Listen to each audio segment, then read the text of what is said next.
Wa ana ashfa'u lirrijal. Dan aku akan memberikan syafaat kepada kaum laki-laki. Wa kullu man baqiya minhum ala musabil Husain akhad biyadihi adkhalahul jannah. Siapapun yang menangisi.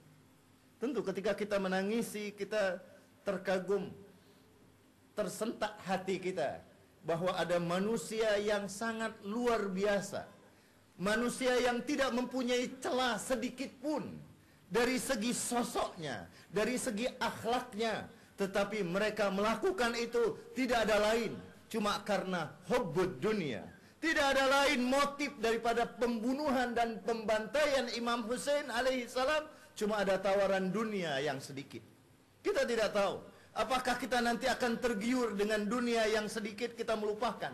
Berapa banyak di antara kita kadang-kadang kita lupa melaksanakan ibadah salat cuma karena kita mencari berbagai nafkah, padahal rezeki sudah dijamin oleh Allah Subhanahu wa taala.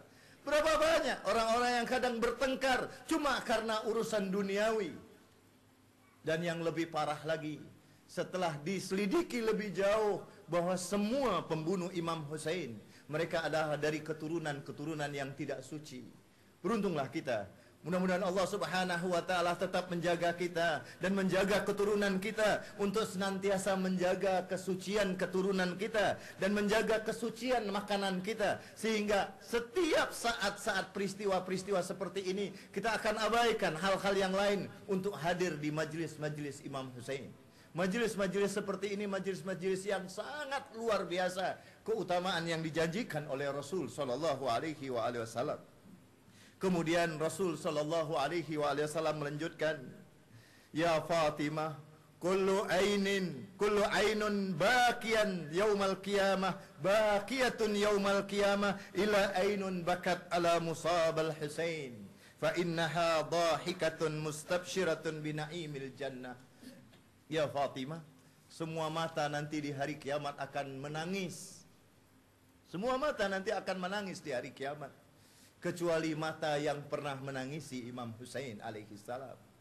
Jadi ketika kita menangisi Imam Husain alaihi salam, kita ingat bahwa Imam Husain alaihi salam adalah manusia yang seluruhnya ada di dalam diri Imam Husain itu Al-Quran. Seluruhnya adalah ajaran-ajaran syariat Allah Subhanahu wa ta'ala.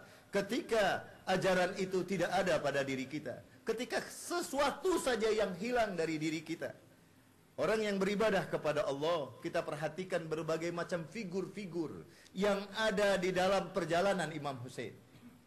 Kita perhatikan figur Hur, Ar-Riyahi,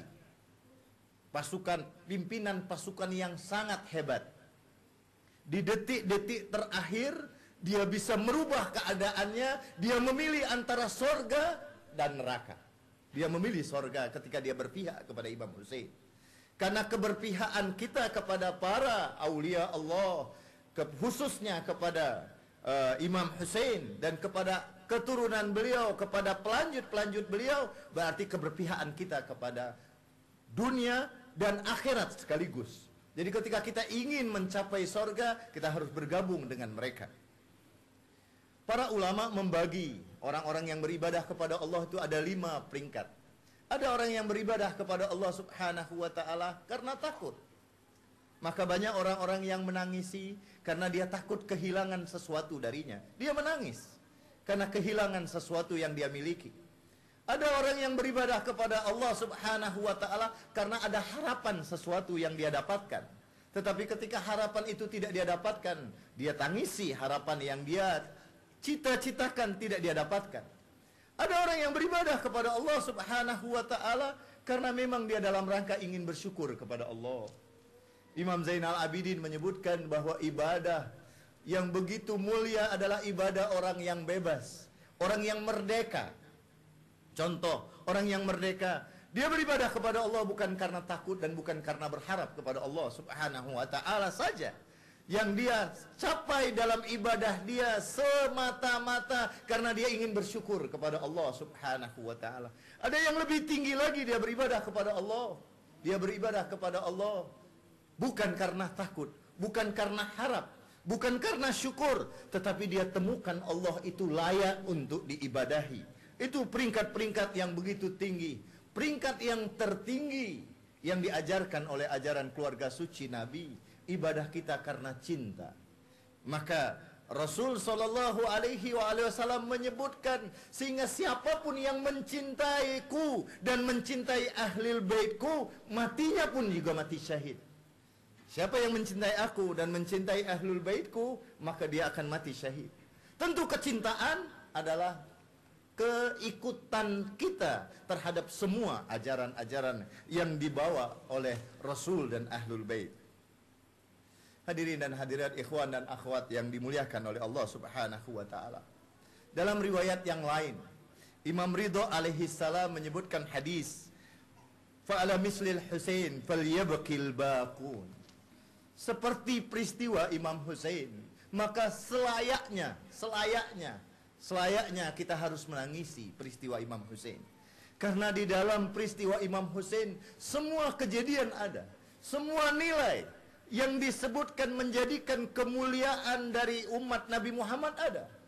Dalam perjalanan Asyura ada salat, ada zakat. Imam Husain alaihi salam mengumpulkan semua sahabat-sahabatnya, semua para tentaranya. Ketika ingin berjalan menuju ke Karbala, apa yang dikatakan Imam Husain? Ketika dia dikumpulkan, siapa yang masih punya hutang tidak boleh ikut rombonganku. Siapa yang masih punya hutang. Jadi betul-betul orang yang ikut rombongan Imam Husain betul-betul tersucikan dari semua hal. Makanya kita berusaha untuk semaksimal mungkin. Ketika kita masih punya kesalahan sesama kita, ajaran-ajaran ahlul bait ini mengajak kepada kita kepada nilai-nilai kesucian. Jadi sucinya kita itu ketika kita menangisi dosa-dosa kita. Ketika kita menangisi Imam Husain, pada hakikatnya kita belum bisa bergabung dengan Imam Husain. Yang menjadi senjata kita cuma tangisan. Imam Ridha alaihi salam meriwayatkan, kejadian semisal Imam Husain, hendaklah menangislah bagi mereka yang hendak menangis. Karena tangisan untuknya adalah menggugurkan dosa-dosa besar. Menangisi Imam Husain akan menyebabkan dosa-dosa besar kita diampuni oleh Allah Subhanahu wa taala. Kemudian beliau melanjutkan ketika bulan Muharram tiba. Imam Ridha menyebutkan ketika masuk bulan Muharram, ayahku tidak kelihatan tertawa. Ayahku tidak kelihatan tertawa. Seakan-akan ada yang mengalahkannya. Hingga 10 hari, ketika tiba hari ke-10, hari musibah, kesedihannya serta tangisannya tentang terbunuhnya Imam Husain itu meledak. Hadirin dan ikhwan yang dimuliakan oleh Allah Subhanahu wa taala. Sebagai hadis yang terakhir yang saya akan sampaikan, diriwayatkan dari kitab Wasail, juz ke-14 halaman 503, diriwayatkan dari Ali Ibrahim bin Hashim, dari ayahnya dari Zayyan bin Syabib dari Imam Ridha. Ada wasiat, wahai putra Syabib, bila engkau menangis terhadap sesuatu, maka tangisilah Husain. Bila engkau akan menangis terhadap tangisan, kapan kita menangis? Tangisan yang kita akan tangisi, kalau Anda perhatikan hampir dari doa-doa yang kita panjatkan akan menyebabkan kita menangis. Tetapi itu doa adalah ajaran yang keluar dari lisan-lisan keluarga suci Nabi. Tidak ada satupun kalau kita membaca doa-doa dari keluarga suci Nabi, kita tidak menangis. Karena kita takut bahwa kesalahan kita kepada sesama kita akan menyebabkan kita harus mendatangi mereka dan meminta maaf. Imam Sajjad alaihi salam mengajarkan kepada kita, kita harus menangisi berapa banyak kesalahan-kesalahan yang pernah kita lakukan kepada sesama kita. A'tadiru ilaika min madlumin dulima bihadrati falam ansuruh. Ya Allah, pemohon ampun kepadamu. Banyak orang-orang yang dizalimi di hadapan kami. Banyak kezaliman di mana-mana. Sekarang tayangan-tayangan televisi tentang Muharram, tayangan-tayangan yang ada cuma hal-hal yang melupakan kepada ajaran keluarga Nabi. Kita harus menangisi diri kita. Banyak orang-orang yang terzalimi, orang-orang yang dizalimi, tapi kita tidak mampu berbuat apapun. Ya Allah, kami mohon ampun kepadamu. Banyak orang yang bersalah sudah minta maaf kepada kami, tapi kami tidak memaafkannya. Hati yang keras, hati yang banyak dosa, hati inilah yang menyebabkan hati kita tidak bisa menangisi diri kita. Tangisi diri kita dengan ajaran yang diajarkan oleh keluarga suci Nabi. Bahwa keluarga suci Nabi mengajarkan kepada kita untuk membersihkan hati kita, memaafkan orang-orang yang punya banyak salah kepada kita, biar hati ini tidak punya dendam. Hati yang kotor tidak akan bisa menangisi Imam Hussein. Ya Allah, aku mohon ampun kepadamu. Banyak orang yang berbuat baik kepadaku, tapi aku belum berterima kasih kepadanya. Imam Sajjad mengajarkan kepada kita, orang yang tidak tahu terima kasih, man lam yashkurin nas lam yashkurillah. Orang yang tidak pernah mau terima kasih kepada sesama manusia. Bagaimana terima kasih kita kepada Rasulullah? Bagaimana terima kasih kita kepada keluarga Rasulullah? Kita perhatikan semua anak keturunan Rasulullah terbantai. Semuanya baik yang terbantai kena racun. Tidak ada lain yang mereka perjuangkan, cuma ajaran Rasulullah, ajaran Allah, syariat untuk tahu terima kasih. Sudahkah kita berterima kasih sesama kita, kepada kedua orang tua kita, kepada guru-guru kita? Kita mohon ampun kepada Allah. Banyak aib mukmin yang disebarkan di hadapan kita, tapi kita tidak menutupinya. Bahkan kita ikut serta menyebarkan aib-aib itu. Itu yang harus kita tangisi. Bagaimana pada saat ketika aib-aib kita dibongkar nanti di hari kiamat. Imam Ali mengajarkan kita di dalam munajat Sya'baniyah, ya Allah, sebagaimana kau sudah tutup aib kami di dunia, kami sangat menginginkan ya Allah agar kau tutup aib kami nanti di hari kiamat. Ketika kita membongkar aib sesama kita, berarti kita sudah jauh dari ajaran Imam Hussein. Kita mohon kepada Allah Subhanahu wa ta'ala, masih banyak hak orang yang ada pada diri kita, tapi kita belum mengembalikannya. Imam Hussein tidak menerima orang-orang yang masih punya hutang. Kita mohon kepada Allah, ya Allah, dalam doa Imam Sajjad, dalam doa Makarimul Akhlak, ya Allah, ambil apa saja yang bisa mensucikanku. Kita berusaha untuk semaksimal mungkin, jangan sampai ada hak orang yang kita ambil. Imam Sajjad juga mengajarkan kepada kita, banyak orang yang datang kepada kita minta bantuan, kita mampu tetapi kita tidak menolongnya. Ajaran-ajaran inilah yang diajarkan oleh keluarga suci Nabi. Ajaran inilah yang harus mensucikan diri kita.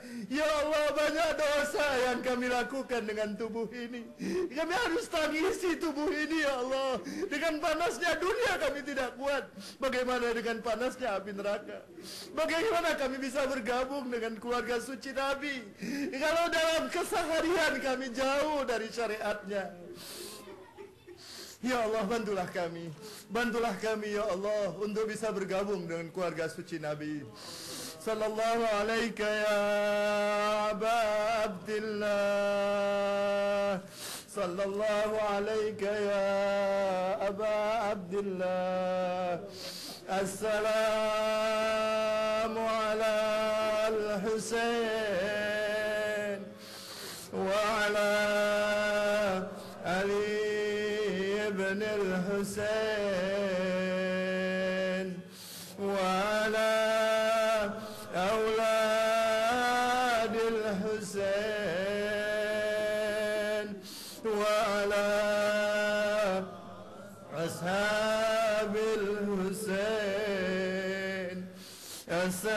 السلام على الحسين وعلى علي بن الحسين وعلى أولاد الحسين وعلى أصحاب الحسين. Assalamualaikum warahmatullahi wabarakatuh.